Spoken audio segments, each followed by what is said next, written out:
भारतीय इतिहास के ऐसे रानी जिसने अपने दुश्मन को दौड़ा दौड़ा कर मारा। उनकी बहादुरी की किस्से आज भी सुनाई जाती है और ऐसा कहा जाता है कि अंग्रेजों को दौड़ा दौड़ा कर मारती थी, जिन्होंने मात्र 23 वर्ष की आयु में ही ब्रिटिश साम्राज्य के सेना से मोर्चा लिया और रण क्षेत्र में वीरगति को प्राप्त हो गई। दरअसल दोस्तों, हम बात कर रहे हैं रानी लक्ष्मीबाई की। और अभी तक आपने वीडियो को लाइक एंड चैनल को सब्सक्राइब नहीं किए तो फटाफट से वीडियो को लाइक एंड चैनल को सब्सक्राइब कर दीजिए। लक्ष्मीबाई का जन्म 19 नवंबर 1828 को मराठा ब्राह्मण परिवार में हुआ था। उनका बचपन का नाम मणिकर्णिका था, पर घर वाले उसे प्यार से मनु कहकर पुकारती थी। उनके पिता का नाम मोरोपंत और माता का नाम भागीरथी थी। उनके पिता महाराष्ट्र से संबंध रखते थे।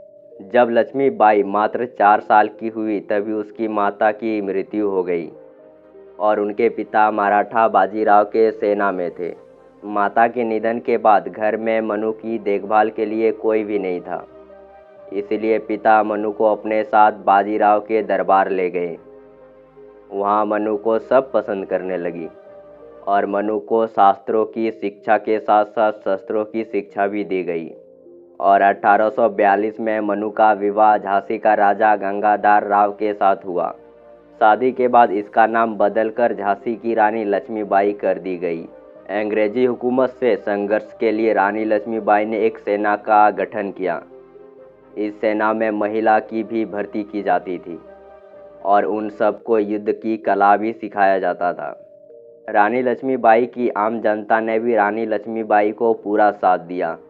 रानी लक्ष्मीबाई की हमशक्ल झलकारी बाई को सेना का प्रमुख स्थान दिया गया। रानी लक्ष्मीबाई की बहादुरी की किस्से बचपन से ही थी।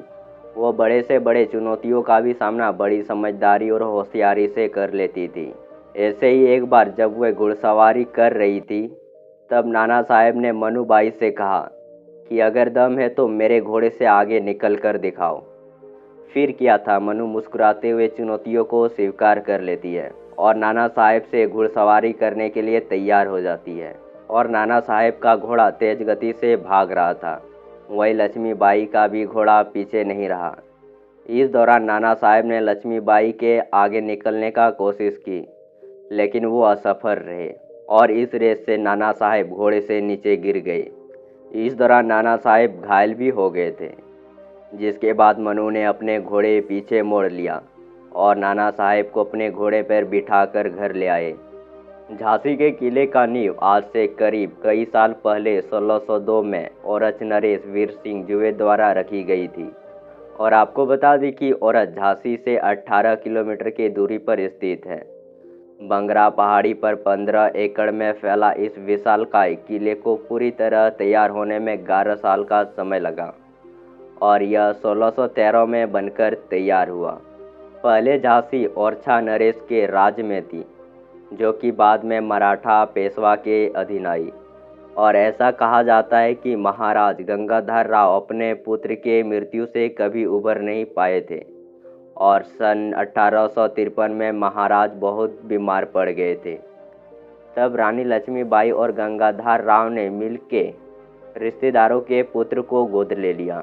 इस बालक का नाम आनंद राव था, जिसे बाद में बदलकर दामोदर राव रखा गया। 21 नवंबर सन 1853 में महाराज गंगाधर राव की मृत्यु हो गई। उस समय रानी की उम्र मात्र 18 वर्ष की थी, परंतु महारानी लक्ष्मीबाई ने अपना धैर्य और साहस नहीं खोया और बालक दामोदर की आयु कम होने के कारण राज्य के उत्तरदायित्व महारानी लक्ष्मीबाई ने स्वयं पर ले लिया।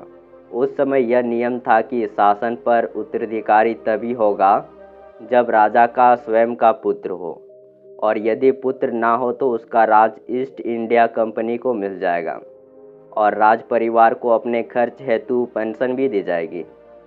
ब्रिटिश ने महाराज का मृत्यु का फायदा उठाने की कोशिश की। वह झांसी को ब्रिटिश राज में मिलाना चाहते थे। उसका कहना था कि महाराज गंगाधर राव और महारानी लक्ष्मीबाई की अपनी कोई संतान नहीं है और उसने इस प्रकार गोद लिए हुए पुत्र को राज का उत्तराधिकारी मानने से इनकार कर दिया। तब महारानी लक्ष्मीबाई ने लंदन में ब्रिटिश सरकार के खिलाफ मुकदमा दर्ज किया। तो दोस्तों, रानी लक्ष्मीबाई की छोटी सी जानकारी आपको कैसी लगी कमेंट करके ज़रूर बताना, और नेक्स्ट वीडियो किस टॉपिक पे बनेगा वो भी कमेंट करके ज़रूर बताना। तो मिलते हैं अगले वीडियो पे, तब तक के लिए बाय बाय।